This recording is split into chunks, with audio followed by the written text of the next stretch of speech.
ஆண்டவர் அன்னதான குழு சார்பில் 14ஆம் ஆண்டு மாபெரும் அன்னதான நிகழ்ச்சி.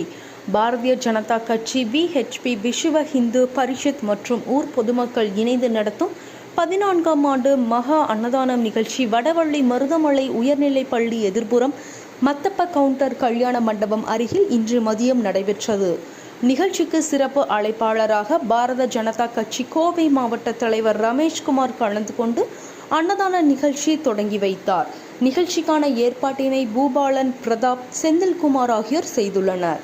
இந்நிகழ்வில் ராதாகிருஷ்ணன், பூரி கமல், குணா, சிவராஜ், உமேஷ் பாபு, ஹரிகிருஷ்ணன், நாகேந்திரன், நிர்மல்குமார், சுப்பிரமணி, வினோத், மணி, சிவா, ஆனந்த், அச்சப்பன், ராஜன், வேணுகோபால், கலைவாணி, தனசேகரன், அண்ணாமலைநாதன், கோவிந்தராஜ், வேல்முருகன், ஷோபா, ரவி, கதிரேசன், ஸ்ரீதர், முரளி, அருண் மற்றும் ஊர் பொதுமக்கள் கலந்து கொண்டனர்.